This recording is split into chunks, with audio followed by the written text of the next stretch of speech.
Hello and welcome back to REBAR 2026. We are still here and we're in our third session now, so I'm going to learn about some buyer information. So for all my realtor friends out there, this would be a good video for you to watch if you have any questions, comments, concerns about working with buyers and how things have changed and some advice that you're going to get. So let's go check it out. All right, so I'm going to shut this door here because it's kind of loud, and then we're going to get started. Sound good? Yeah. All right, I'm Jennifer Henry. I'm from here locally at REBAR. You want to introduce yourself, Emily? Can you put this on? There we go. Can you put this on for me? This one? Yeah. Can you put this? I am Emily Lloyd from here as well. I have my own little small boutique brokerage here in Jacksonville. Been in the business about 10 years. Oh, sorry. Which one am I doing here? It may not even be on here. Take this one. There we go. Yeah. Okay. She's busy writing. Yes. I can't even see this thing. There it goes. I'm also a broker owner, coach and speaker here. And this is a topic that I'm really, really passionate about. To be honest with you guys, when the whole thing went down about buyer brokerage agreement, I spoke on this around the country for a solid year. And then when I was done, I was sick of it. And this is the first time I'm speaking about it again. So I feel good. I've had a little break. I'm back. Okay, so let's talk about this because this has massively changed in the last year or two. And three. The format that we do here is we do a little talk. We share some things, some nuggets with you, and hopefully it will create some questions and some things that you want to interact with us about. And then we'll turn it over to you guys. And we have our third facilitator. Yes. Everybody say hi. And this is my first time facilitating with you. What's your name again? Gabby. Gabby, introduce yourself, Gabby. Where are you from? All that stuff. Hi, I'm Gabby. I am from the Orlando area. I am on the mortgage side, so I love doing the finances and whatnot. But that has helped me figure out and see from my perspective agents of all levels, so I can share that insight with you guys. Very good. Love it. And I'm excited to meet you too. Okay. All right. So these are the things that we're going to talk about, but I'm going to share just a little bit about, I'm going to tell you guys a really fast little story about why I'm passionate about this. If you've ever been to one of my classes, you've heard this story about a buyer and his wife, I won't say their names, who basically took me on a joyride for 8 months and made me hate my life so hard. And I closed them and I ended up losing a bunch of money. It was a horrible situation. And I quit real estate for 2 years. I literally left that closing, took my money, cashed it, and I said, I'm not built for this. And it took me 2 years. I went in and tried to do other things. Real estate called me back. It's like a siren call, you know? And so I came back into real estate, but I came back into a team that actually taught me how to work with buyers. And it was a night and day difference between how I was taught how to actually work with buyers and how I was doing it organically. So I think that's why I'm passionate about this, because I see a lot of realtors out there spinning their wheels, chasing crazy people around and feeling like their time isn't worth anything and just kind of feeling defeated about working with buyers today. So that's a little bit about why I'm passionate about this subject. So do you guys care to, you want to share anything about your thoughts on that, or your buyer, where you come into the buyer world or anything like that? You're a mortgage broker, so you see. Yes. Yeah, so I see a lot. I'm very passionate about giving back, because if I can help you guys, then, you know, it's reciprocated. We can help each other. Yeah, that's good. And we can't do it without you, and you can't do it without us. So that's good. What about you, Emily? Anything to share there? I just work with a lot of first-time home buyers, which I absolutely love.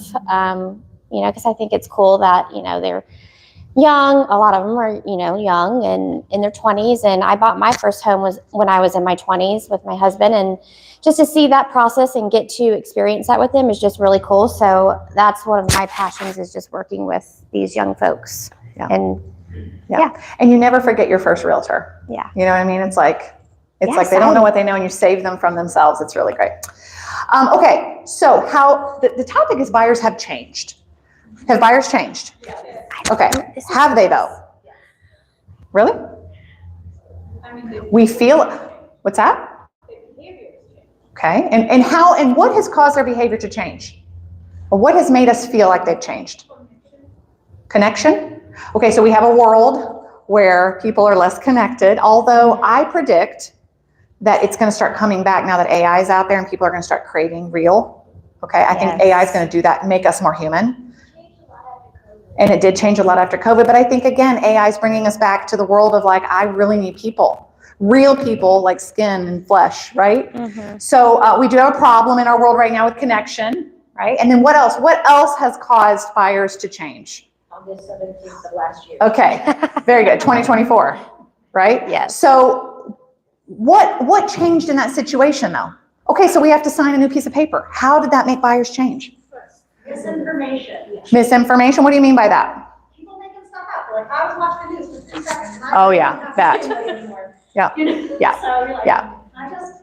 there's nothing- Yes, but that would be wrong, so we won't do that. But so here's the deal. Can I share like a little aha moment that I had in the middle of all this buyer stuff that was happening? Do you know buyers have always paid our commission? You know, there was a long time, well, I didn't get it. I'm slow. There was a long time when I thought I would tell buyers in the consultation, don't worry, the seller's going to pay me. And they never had to ask me how much money I made. They never had to worry about it because the seller's going to pay me. Now, sellers didn't like that. That's why we got in so much trouble, because of me saying stuff like that. So as soon as we got sued and I started learning about it, I quit saying that immediately, of course. But the reality is buyers have always paid us. Tell me how. Somebody, let's talk about it. How have buyers always paid us? When seller funds and all the money comes from them. When a seller's looking at an offer, they're looking at the bottom line, which includes your commission. So isn't the reality the same? They've always paid us.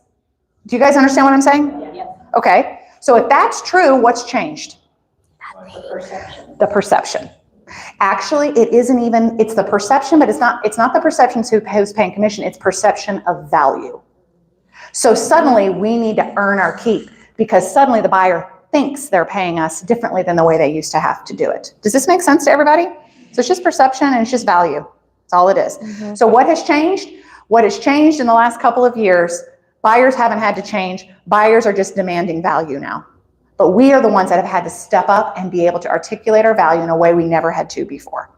It used to be, I have a magic key that opens doors. Do you want to see houses? Now it's, you have to sign this agreement. And this agreement says you have X amount of money that has to be paid by somebody. And if the seller won't do it, it's going to be you. This buyers didn't change. We did. Do you guys see this? Okay. And that's the general consensus. When we say buyers have changed, that's what we're all feeling in this room, right? That part. Right? The part about I have to stand up for my commission now and I have to go to a buyer and tell them that they may have to pay me. So we've been at this for a year or so. How many of you have had a deal where you didn't get paid at all? Anybody? We can't talk about amounts. We're not talking about amounts, but anybody have a deal where they didn't get paid? We're still getting paid, right? Oh, no? Yeah. You had a deal? You had a deal? When we paid out other stuff. Let's say, oh, okay. So you paid out other stuff and didn't get paid. So your commission went, zoop. Okay. Well, but That you got the stinks. deal done, right? You probably had to make those decisions at the moment, like at the time, okay? Yeah. So I just, literally guys, the only thing that you need to learn, and again, this is nuanced, everything here, but the main difference that we have to learn as real estate agents is to learn how to articulate exactly what we do, why we do it, and why they need us. That's the only difference between where we were and where we are today. And that's something we didn't have to do before. So when I was working with those buyers who took me on the joyride for 8 months, all I was to them was a professional door opener. That's how I behaved. That's what I gave them. They did not see the value of working with me.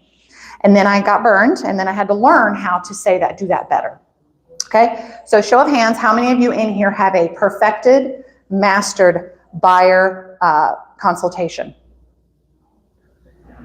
Okay, just how many of you, forget about the mastered and perfected, how many of you have a consultation that you know how to sit down with a buyer and do? And the end result is a signed buyer agreement. Okay? Feels kind of. So then what are you doing? How are you getting the buyer agreement signed? Are you showing homes without it? No. Oh, good. Okay. If you're not, I know. I'm not the real estate commissioner. There are two here, okay? That's not me. But okay. If you are showing homes and getting it signed, how are you getting it signed then? If you're iffy on your buyer consult, how are you doing it? So what's worked for me so far, it may not be the best strategy, is I just communicate, you cannot enter the property until this is signed. Well, not a BBA, it's a showing agreement. Okay. But a showing agreement, individual addresses, we cannot enter until this is signed.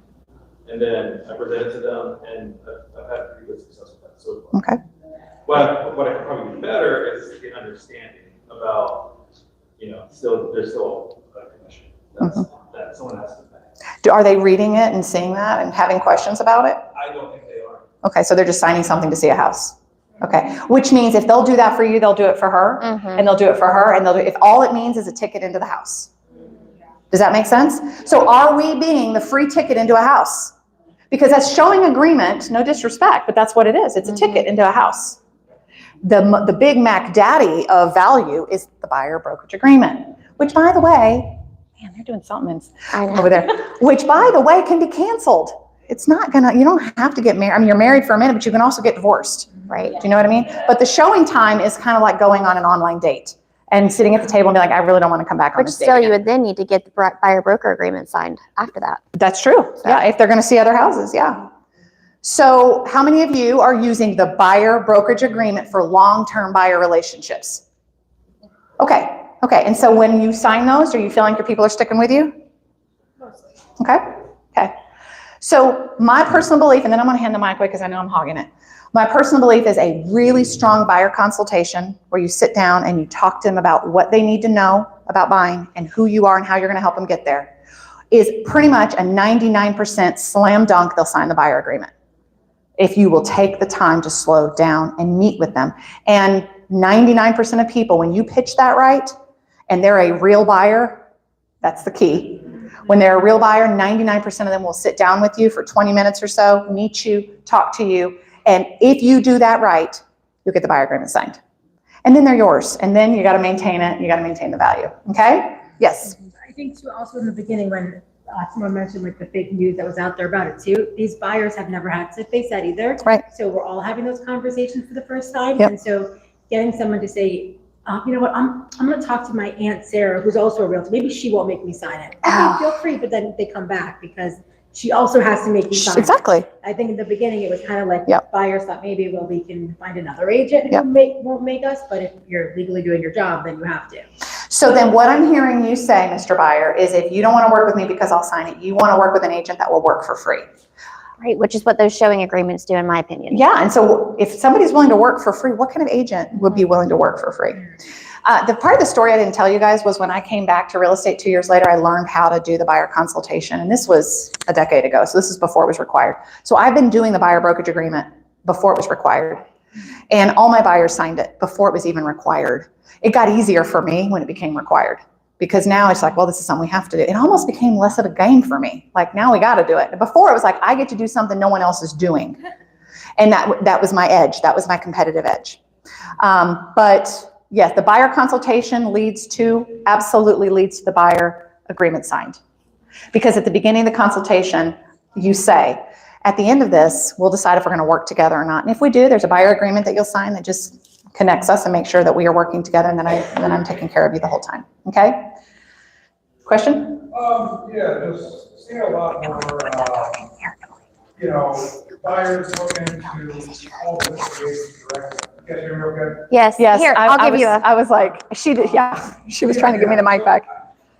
I've been 50-50 buyer listing agent, years past. Yep. Last year, it was really more 80-20 listing side. So you get a lot of buyers since this reaching out like, hey, I want to see this listing. And, not necessarily wanting to sign anything about it. A lot of them have tried to, just bypass this whole. We have our own approaches to that. And as a listing agent, your obligation is to sell the house, regardless of what they signed in the door. But how are people handling this particular issue? Okay.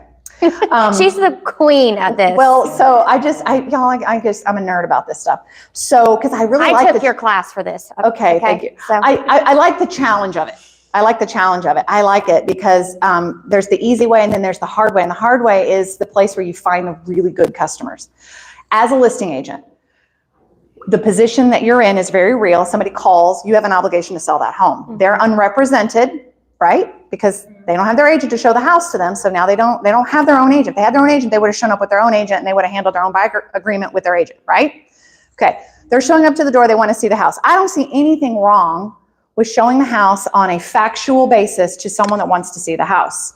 When they start asking you for advice is now when they're asking you to be their agent. And that's when you have to say, okay, now it sounds to me like what you need now is a realtor. And I represent the seller. Now, if you want me to work with you, this is what it would take. And I'm happy to do that. I know the house better than anybody else. And I would love to save you the hassle of having to call other listing agents because I can show you their houses too while we're at it. But if you really want my opinion of what you should do, now I'm working with you. And so this is how we solidify that relationship. That's how I would do it. There's the tire kickers and there's the people that walk in the door that really want to buy. But I see that as an opportunity for an unrepresented buyer to capture them and say, do you really want to be calling all the listing agents? You're going to have the better experience if you just let me value your time, sign this agreement. I can show you any other homes that you have. Or let's sit down and do a buyer consultation. Let me show you what this process actually looks like. Does that answer your question? Okay, good. All right, any other thoughts on that? Yes, no? Okay, yes. Yes. I'll just add to that I've noticed a little bit of that too, but my broker required that I actually, when I double-sided a deal after the NAR settlement, I had to have a buyer broker agreement signed for the buyer, even though the seller was paying me, they did pay me both sides, so I still had to have that. Yeah. So it's kind of a weird situation. Well, you still have to. You do. still have to have But it. if you're just showing the home, you're still representing the seller. Yeah. So if you don't plan on actually, representing the buyer, then you don't have to have it signed. Right. So, Just to show. yeah. Right. Okay, so I hope that helped alleviate some questions and concerns. Let's kind of go through this together and grab the mic. Anybody? You anything? You're working with buyers on the lending side. What are you seeing in terms of how they've changed? I think there's a lot more education that we need to give and feed into these buyers, especially our first-time buyers and including our repeat buyers. Our repeat buyers think they know everything and anything. I had a buyer who's like, oh, I've sold 4 houses, I've bought 4 houses, I know everything under the sun about the transaction, and I call him and I'm like, okay, we're ready to order the appraisal. He goes, what's an appraisal? He's financed all these past houses. So it's like one of those things, you think they know it because they tell you they know it, but you kind of have to treat everybody almost like at that kindergarten level of you're buying a house, let's just go through everything again. Yeah, that's good. And I mean, today's buyer, not only are they facing signing this random agreement with agents I don't know that I'm supposed to pay them all this money. No, I mean, look at it from their point of view. They want to see a house and you're making me sign something that says we're getting married. I don't know you. Okay, I don't blame them. Not only that, but they're also hearing about these high interest rates and prices are still higher. So they're facing a lot of obstacles to want to buy. Don't be one of the obstacles. Make it easy for them and come to them as a consultative approach so that they can understand, they can find solutions with you because it is a confusing time out there. I just bought a house myself. I represented myself. I was a terrible buyer. I was a really bad realtor too. I really was. I was a bad realtor to myself. And I actually let myself into that house 3 times without the listing agent knowing.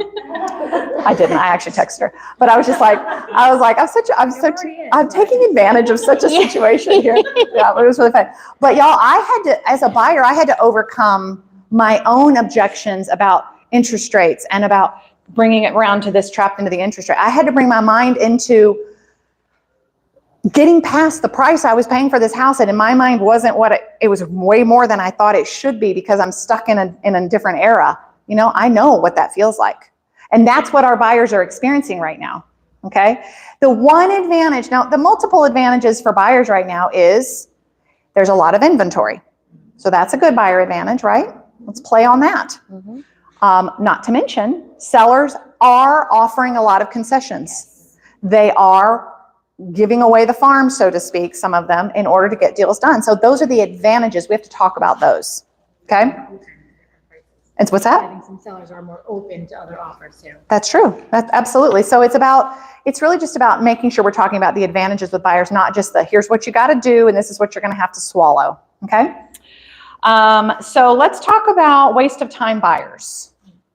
What do you guys want to know about waste of time buyers? Nothing? You don't want to talk about them? Do you guys want to know the quick and easy way to find out if they're a waste of time buyer? Yeah. I'm going to give you the golden ticket right now. You guys ready for this? Do a buyer consultation and ask them to sign a buyer agreement. I hate to tell you, it's really that simple. If you take the time to sit down with someone, they will tell you based on their behavior whether they are a real buyer or not. And nothing matters more in a real estate transaction. Nothing matters more for you to know than a buyer or seller's motivation. Why do they want to buy? Why do they want to sell? I bought a home a couple of months ago in a not super great environment for me as a buyer, because I was we had a grandbaby. And I wanted to be closer to our grandchild, my first grandchild. And we wanted to be closer to her because right now we were 30 minutes away and that was too far. I wanted to be 4 minutes away. And because they're young parents and they need help, and I want to be an active part of their life. If you go any deeper than that, and if you were my agent and you had dug, I would have told you that I didn't have grandparents. I would have told you that my parents have never been around my kids to be grandparents to my kids. So I want to break some generational gaps for my grandkids. That's always been a dream of mine. So buying this home was breaking that, was creating a world where I can be different for my grandkids. It was way more than buying a house. And if I had had an agent, that wasn't myself, that's what they should have asked me. Because when the going got tough, and it did, I would have needed to remember that, and I did. So that's why I moved forward the purchase. Does this make sense, everybody? There's a driver underneath every single buyer that's a real buyer. It is your job to figure out what is that driver. What's that thing that's pushing them to go ahead and pay more for a house than they think they should, or to pay more of a payment than they think they should. Find out what that is. How do we find out what their motivation is? What's that? Here, I'm gonna take it around. Yes. Probe them. What's the problem you want to solve? Yes. Typically there's a problem, right? There's some pain they want to get away from. What did you guys say over here? Somebody said something. Questions. Very good. And when you ask 1 or 2 questions and you get 1 or 2 answers, what should you do with those? Ask more questions. So this is what it would have looked like if someone had been talking to me. So you want to buy a house because you want to be closer to your grandkids. Yeah. Okay. Well, how far away do you live from your grandkids now? 30 minutes. So now you've set the mark that's, you can understand that's too far. How close do you want to be to your grandkids? I would like to be just around the corner. Now we have a geographic area of where we need to be. What's important to you about being close to your new grandbaby? I mean, other than the obvious, wanting to be near your baby. Well, I never really had. I want to be a grandparent that I never really had. Also, you would have found out that I survived cancer to be a grandma. I was going through cancer treatment, some of you know, and I survived because I was not going to miss having grandkids. So you guys, if you dig into it, they'll tell you these stories, and now you bond with me over knowing my story and why I want to buy a house, even though the climate isn't great for me to buy right now. Does this make sense? I would have answered those questions. You know why? Because I was a real buyer. So real buyers will answer those questions. They will explain to you the motivation, the driver behind what's going on. Okay, you guys get this? Yes. So I think sometimes we forget that value proposition cuts both ways.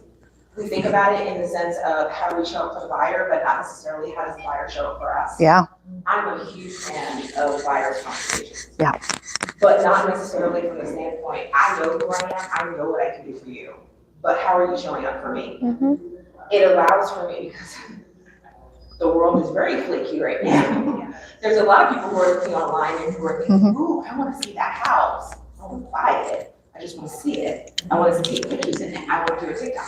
I want to do this. You know what I'm saying? I don't have time for that, right? So if I'm doing if I'm doing a buyer's consultation, it allows for you to show up for me in a way that allows for me to decide how I want to show up for you. It's a two-way interview. That's right, exactly. But it's just one of those things where I always hear with the value proposition, it's how am I showing up for you? How am I showing up for you? What do you bring to the buyer? What do you bring? What do they bring to you? And if you just take your time sometimes to just stop and just go, how do I want, what am I looking for in the buyer, right? And you take time to actually assess that and go, how do I want buyers to look for me? And you familiarize yourself with that. It's kind of like how they tell you, how do you tell a fake dollar bill? Get to know the real one, right? How do you tell a fake buyer? Get to know the real one. That's so good. Right? Yeah. Give yourself an opportunity to know the real one. Yep. So then when you have that buyer consultation and you're looking for those key things of this is what the serious ones look like, you can easily differentiate from, do you match my value? That's good. That's good. That's called alignment. Alignment. So let's talk. What does a real buyer look like? So we know what a fake buyer looks like. She We're has all something rolling she our wants eyes. to Oh, go ahead. I'm gonna add in. So when you do these buyer consultations, I want you guys to know that it's okay to take notes. I've actually been sitting in quite a few buyer consultations this year because my agents have asked me to. We'll get to that in a second. But I have one agent, she pulls out her laptop and she says, I just want you to know I'm listening, but I want to take notes because I want to make sure I get you in the best possible position with your goals that we're talking about today. And she types the whole hour of the consultation kind of thing. So showing up, seeing what they are, seeing what their why is, so you can always resonate back. I know you want to look at this house because there's a pool, so the kids can have summer pool parties or whatnot, kind of pull back in that why and let them envision it. And then another thing is don't be scared to ask your lender, your title agent, your insurance person, all of your vendors. If you say, hey, I just need you to sit in on this buyer consultation, you're gonna help me provide value to this buyer, and I'm pretty sure this buyer's gonna have questions for you. So when I sit in on these buyer consults, we also do a quick overview of what we think maybe their credit score is, if we need to get them on an action plan for their credit, whatnot. So then we can also figure out a timeline of their buying, and it's not just the tire kicker, whatnot. It shows you with your value, and you're not a tire kicker, you're there to get them into that home, so they need to do it as well. Along with one other thing that I've implemented in my business about a year ago is the 10 commandments of a buyer. So what you're expecting of that buyer, and you go through it with that buyer. Of course, on the financing side, I don't want y'all financing a dog, a lawnmower, or a car before closing, changing your job, all that stuff. But on the real estate side, if you expect them to go to open houses with or without you, New construction. Going back to that, yes, new construction, how all of that works in your world and how you're expecting them to show up in that scenario. And if you don't tell them, they don't know. Right. They don't know. Real quick, I just wanted to add that if you instead of want to take notes, one of the things I've been doing lately is I turn on Zoom. I'm sure there's another app for this, but I use Zoom so much. I turn on Zoom, even though I'm in an in-person meeting, and I let the AI assistant take notes. And when the meeting's over, it sends me a summary. It's beautiful, and it's amazing what it'll give you. And I'm sure there's other apps that would do the same thing. I'm just going to piggyback off what you said. I'm more on the listing side. When I do open houses, everybody says partner with a lender that'll work with you. And the last 5 open houses, I've had my lender partner there, and every person that walked through the door that said they were not working with an agent actually spent 10 minutes asking questions about rates and everything else. And it made my life easier because we had a lot of people coming through, having the mortgage guy there, and he answered every question that everybody had. I love that. That's And really don't good. be scared to also ask your home inspectors to sit at your open houses. I have one in my area who he offers to sit at them. He does a quick little home inspection of the property while they're doing the open house. It's just another value add that you can have during your open houses. No, I was gonna say for my buyers. Orlando. What I've been kind of noticing is, signing the agreement, they're like, well, I'm not signing anything until I see it. Understand, but I need to sign this to be able to see it. And one of my, as far as the consultations, ask them, what do you do about financing? Are you financing? Are you going to have to have cash to finance? And they're, well, I don't know, I haven't even thought about that part. Yeah. Well, we got to start there first. So when we know what, but a lot of people are stuck in that mindset because it's lack of knowledge, I think, that they think they can just window shop. Like back in the days, gone are the days, and I will straight up tell them, gone are the days of those days. And I do a lot of social media, I do a lot of videos for it lands on my lap, the first time buyers. I don't know if it's because of my age and where I'm at in life, but I get a lot of first time buyers, and it's so much lack of knowledge out there. They don't know what to do. So I think it's good for us to educate ourselves so we can educate them. And financing is a big part, whether they're cash or want to finance, and where to go. That's the first start, because they're looking at, X amount of dollar houses, and they're not even qualified, nowhere near for that. And then with a price point, I just did a buyer conscious on with this price point. I said, baby, you're looking at the wrong price point. If this is where you want to be monthly, this is way out of your budget. She's like, what do you mean? This is how it was before. I said, but it's not like it was before. So I think kind of scrolling it back before we get into too deep into things, they got to be educated. I feel, maybe I'm wrong, I don't know, on that part first. Yeah. And I see that it's more beneficial for them to see and have a realistic check. Yeah. Have a reality check of, okay, this is what I need to do first. Yeah. It opens up a whole different avenue for them to see it from a different world. And I also think that kind of goes to gain the trust with your buyers, because you're being honest and upfront and letting them know, listen, we're not going to go look at properties that are out of our price range. I mean, it's a waste of your time, my time, and the sellers. So I think by It's discouraging for them because she was like devastated. She really wanted this house. And I was just straight, I'm a straight shooter, but Same. people know that if they want the truth, they're gonna come straight to you. Right. And I said, it's wasting your time and my time and getting your hopes up that you're getting something that's not attainable for you right now. Right. I'm not saying it can't be in the future, but for right now, this is not where you should start. Yeah. Right. And at the same time, I mean, they may be upset about it, but you are gaining their trust in that by being like that. Well, today's buyer is a payment buyer. Yeah. Okay, and that's where the lender comes in. You know, today's buyer has to understand their payment because they're buying a payment. Who cares what the price of the house is? I mean, again, coming from my own perspective as a buyer, I was looking at the payment. What is my payment going to be? Because we're payment buyers. Mm-hmm. And the really cool part about that story and what you can do with a lender is if they have their heart set on 500,000, but they can only do 300,000, it's not a no, it's just not right now. Right. So your choices are to wait or lender, what do I need? What money do I need to have? How much money do I need to be making in my job? And what does my credit score need to be for that? And now I have a goal. Let's start there. Yes. Just look at me, that's exactly kind of my mindset anymore. I don't even talk about look at houses. It's Yeah. really that Yep. part of it. Yep, that's the most important part. That discussion with them to figure out Yep. where they're at with this. And that's a partnership with your lender. Absolutely, Yeah. Do you want to add on that? About payments or anything? Just to add on that, so I had a direct buyer consult. It's a friend of mine who reached out to me. They said, we want to start with the lending side. I did this Wednesday night, and she said that she's not really a first-time home buyer. She owned a house in the past, but she essentially was upside down in it. And so now she's so scared to buy a house in this market because she's not educated, even though she's bought a house before. But she just wants to make sure she's not going to get in that situation again. So getting that buyer in front of your lender is great, even if it's just like a video call. It doesn't have to be in person. A great phone call, you know, just getting them that education and saying, hey, I need to pass you along to this person. They're going to help you with that step. Because nothing's a no. Nothing's a no. Sorry. Yeah. Nothing is a no. It's important that they know that it may not be today, Yes. but it could be. Yeah. Look at where people have buyers. I was doing with them, I said, look where you were last year. Yep. We had this conversation, beginning of Yep. last year, you were so desperate, so you felt so hopeless, and here we are. Yep. You're ready, got you lined up, and she said, it just went by so fast. I said, so Yep. I think we need to make sure that we're, if they Yep. don't know today, maybe know today, but it may not be in 6 months, and that's okay. You'll get there. Well, so what I'm hearing you saying, what we're all alluding to here is we're not buyer's agents, we're buyer's consultants. Mhm. And we have to take a consultative approach with each and every one of them to navigate the questions and challenges that they have on a very personalized level. And meet them where they're at. I love that. Yes, and meet them where they're at. Good. All right, anything else on that? Okay, let's make sure we're just hitting all. So I wrote on here the truth. Gain trust with buyers is giving them the truth, even though it may be hard to give them. Giving them the truth. For a real buyer, they will appreciate the Yes. truth. For a real buyer, okay? Somebody that really wants to buy is going to set their ego aside and do whatever it takes to get the house purchased for whatever they want, okay? How to maintain trust, same thing. How to not lose them. Someone said, how do you keep them?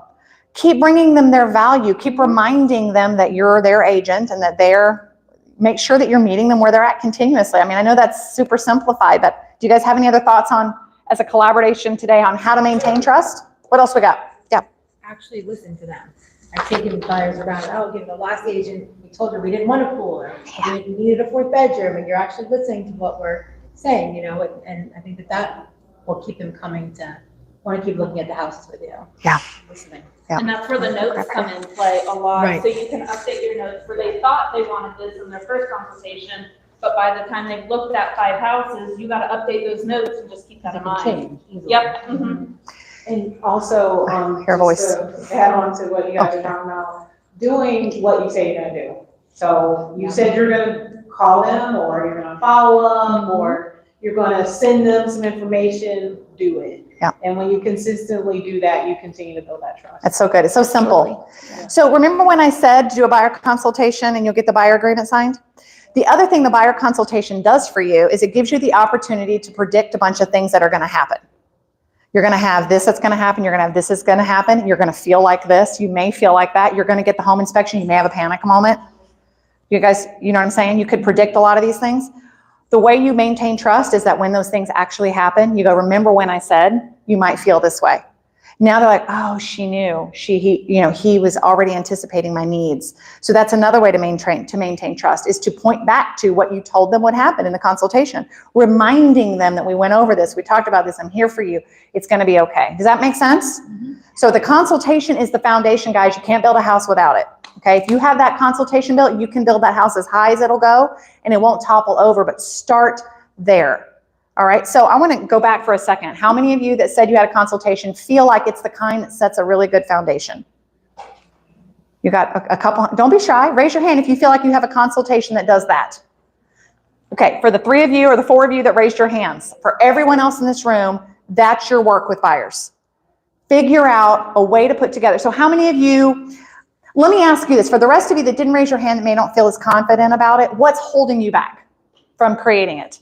I think sometimes the buyers that I get, it might be, like, recently I got a referral that called me. They're coming into town in 2 weeks. So the initial call, their expectation was they were going to tell me what they wanted, know a little bit about me, and then me start the search. So I guess for me, I don't know if I should make that first phone call the buyer consultation, or, I just want to set a good expectation for, have that standard operating procedure. Yep. But with the call-ins and referrals, it can just be a little weird sometimes. Yep. So the timing of that. So let me ask you this. What is the buyer agreement legally is to get us in the door of the house, right? Isn't that what the settlement said, that we had to have it to show houses? But it's also the confirmation that you're going to get paid. So without it, you're working for free. Is that fair? So I don't want to work for free for anybody. So if I'm doing searches, I'm working for free for you, and you've made no commitments to me whatsoever. So for me, the buyer agreement is not just to get in the door. It is the agreement that I'm going to go to work for you, and that I will get paid and compensated at some point in time in the future. But I'm doing a lot of this on faith and trust. And so you're signing this agreement to work with me. So in that world, I don't want to do any work. There's a small amount of work I'll do before I will start working with this buyer and giving them all the goods, right? Got to put a ring on it. Put a ring on it. Yeah, I fell into that trap as a new agent. It's just, okay, I'm doing all this search on this legwork, which wasn't the BBA required. But yeah, just, today you got a lot of IPX websites. Your company may have one. Homes.com is good for that too, on the listing agent side. You can have them set up the search, create the account, select me as your agent, and show me what you're looking at. Because you can do a search for them all day long, and they're telling you 10 things, but they're actually looking for something else. Yep. And you find that later in the consult maybe, but having them set up their own search a lot of times, because they'll do it anyway. Yeah, they are. Anyway. They are. And now they're registering that search with you. Yeah. And making them do the legwork, or if they want to change something, they're changing it. Instead of you sending them a constant list of the same stuff without those changes. Yeah. Do you remember today when Sean was talking in his keynote, he was talking about how the buyers have evolved? Buyers used to need us to do searches. They don't anymore. We have to evolve up to that. We have to be the person that's not just there to do their searches for them. We have to be the person that's there to consult them through the process. Yes, they could do their own searches, and they will, even if you're sending them stuff. And honestly, guys, sometimes I serve on the board, the MLS board, so I'm going to say the same way. Sometimes the stuff they're out there finding is better than what I can give them. So I don't blame them. And so I don't ever want to be known as the person that found them the house. That's not the only thing we do. We do get them access to the house. We negotiate the price for the house. We navigate all the hurdles that it's going to take for them to own that house. We connect them with great vendors and people that are going to help them get that house. We have to be the ones to retell that narrative. We have to retell the narrative. So in your answer, it's a narrative. Hey, I want to go to work for you, but I really want to decide if we're a good fit to work together. And then as soon as we do, I'm happy to jump in and start doing XYZ for you. Do it right there. I've got a question for you. Okay. Do you do your consultations every time in person? I prefer them in person. Okay. In person is a slam dunk. They're going to sign the BBA. I have had in my 23-year real estate career, 2 people not sign the buyer brokerage agreement. Now, granted, I only started using the buyer brokerage agreement about 10 years into my real estate career, but 2 people didn't. And in the end, I'm really glad I didn't work with them because they were a-holes. So I'm really glad they self-eliminated, and I'm really glad they did. But yeah. With this day and age, that's why I ask. Because But there's virtual- so many virtual is- people yes. who are not sitting down Yep. and doing it in person. I'm one of those. Yep.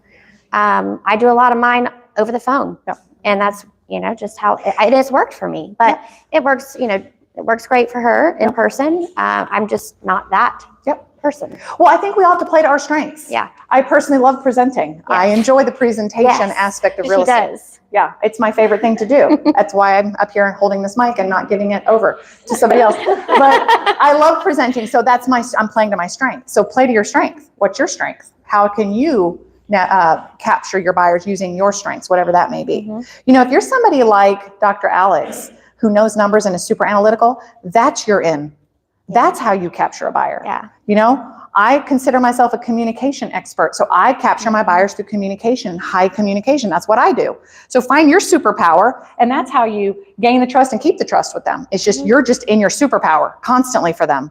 I feel You're not like that's trying to how be you everything. meet them where they are too sometimes, because some people don't want to sit in front and have a face-to-face consultation. They feel more comfortable at home and on the phone. So to me, I said that, because that's what I was just getting ready to say, is not all are in the front, like, they got kids or school. Right. Sure. They got time to come in and meet you for 10 minutes, 5 minutes, or whatever, they were gonna have a phone call. Right. And do that, like you said. it's Yep. Zoom and phone is second option, but it's better than nothing. Which ones are not honest, I just had them too, and I was talking to him about it, I could show you the property, gave you my whole spill, and he said, well, that's pretty good, then I can cross it. I said, well, what do you do, cross over private property? they could what? Yes, you Cross it, the fence. Oh. you can cross over the fence. Yeah. And if this is your fence, I can step over it. I said, well, if you do the cross private property, it's cross private property, but you can't get it passed. So he's like, okay, I told him the whole thing, yeah, we'll sign it. Next morning, I went up to a call, we are not signing nothing. Well, he's not for you then. It's not for you. That's exactly what I said, I said, okay, if I can be a future help to you. Yep. Yeah. Move along. Yep. I was done. Yep. But I agree with you on that, it doesn't say have, I think people get scared. Yes. And we do that on the phone and rather talk on the phone as an agent or a customer or whatever. Meet them where they're at, where Yeah. you're comfortable. Yeah. Right. Yeah. Well, eventually they're going to meet you face to face. Right.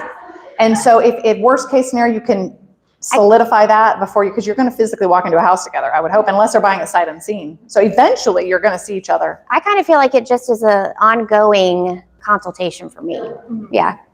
Yeah. And if you look at video, I'm really good. Sorry. Hey, video, like, it's kind of talk, like you're talking, video the whole thing and then crop out and do like a video chat with them or whatever. That way you can see their face, they can see your face, I always in the car, that way you kind of face into your name and. Listen, anything you're doing, y'all, is better than just showing up to a house and saying, will you sign this thing?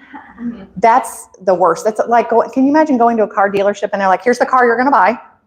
It's a BMW. Yeah, it's $100,000. Who cares? Buy it. Go ahead, buy it. What's wrong with you? Why don't you buy this car? It's the same thing. That's how they're feeling. That they're feeling like I'm being forced into something that I don't know. And I don't know you, and I don't know what I'm paying for. No. Gabby. Okay. And what I've seen with my agents is when they get that kickback of, oh, I'm so busy, I can't meet you in person, a phone call, I got screaming kids in the background, send them a video with your face on the screen. You can do it in Canva, super easy, going over that BBA, what it means, what the sections mean, kind of explain it to them. That way they're not reading it, getting confused and going, oh, no, I gotta step back. I don't understand this, I'm not gonna sign it. But if you show up in a video, hey, I'm gonna drop a video in your inbox, look at it in your email, we can DocuSign, and then we'll move forward. That's how you get around that. So good. Too. That's excellent. Personally, don't you think doing it in person is A, safer, and B, a litmus test on whether or not they're actually gonna meet you at the house? Yeah. I mean, I personally, even if I am carrying a gun, prefer not to meet someone I don't know at a home. That's why I meet them in a Starbucks or something beforehand. Personal, know. So Yeah. you're, Put that out there, everybody. So just to be clear on the in-person or phone call, in the hierarchy of conversion, if we speak nothing but except conversion, the highest conversions are in person. There's no way to chop and dice that any different way. The conversions just go down from there. So you decide where do you want to land and how do you want to build your business. That's pretty much the decision we need to make. And as far as safety, the buyer consultation does have you meet somewhere neutral. At least I meet somebody somewhere neutral. I don't meet them at the house. I meet them somewhere neutral. And if I get the creep factor, which has happened, I'm just going to call. We're not a good fit. That's happened a couple times. Yeah. Good.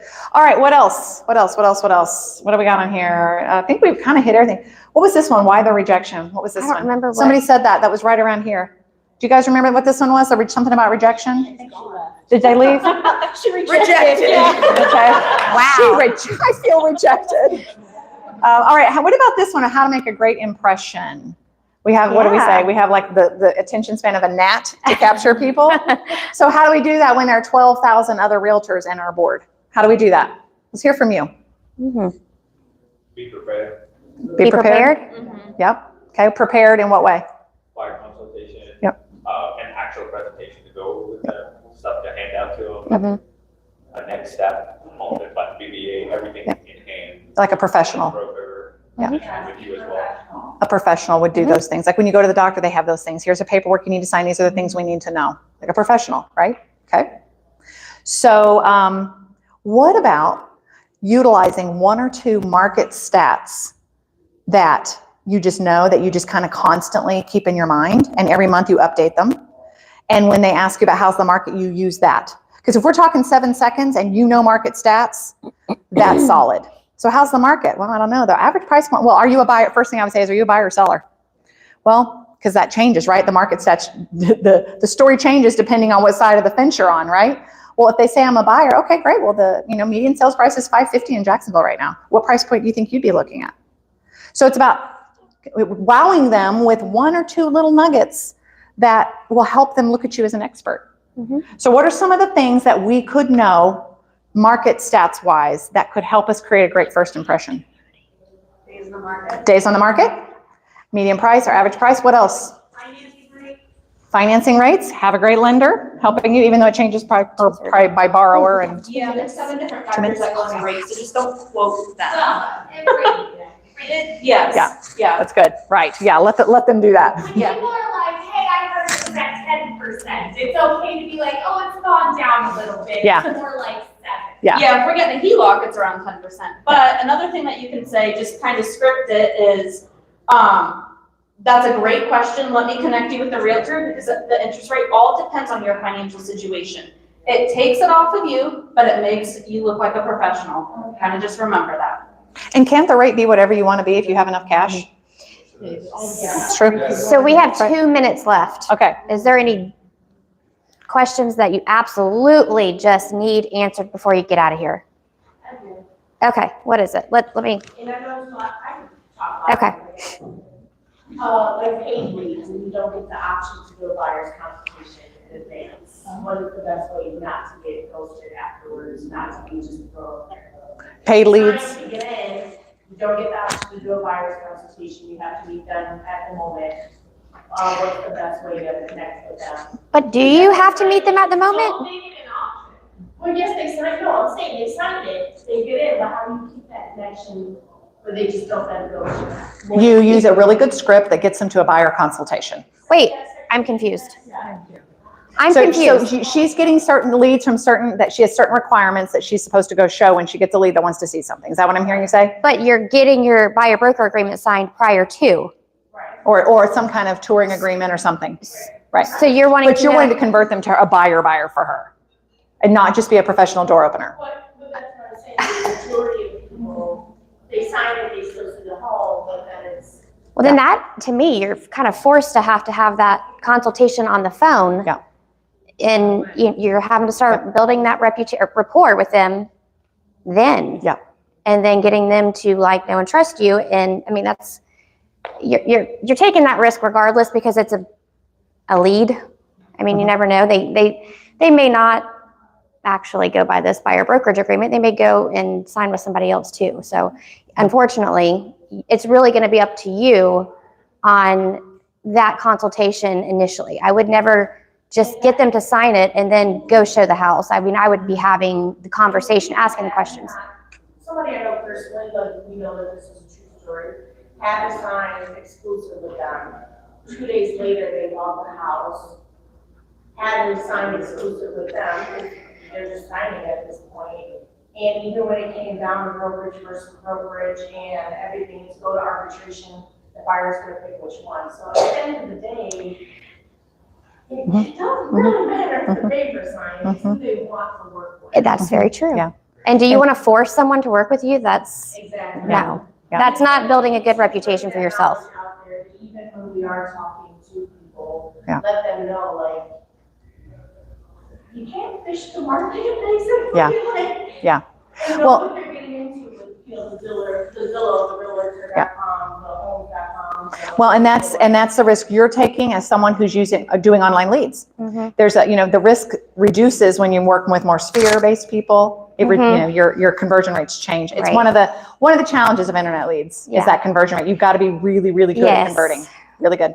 We're out of time, guys. Was this helpful? Thank you so much. Good. All right, guys, go be better buyers, consultants. Thank you all.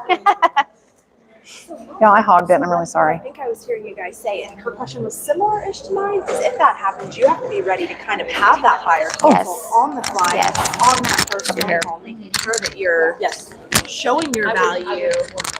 Right, no. All right, so that was our buyer session here at REBAR 2026.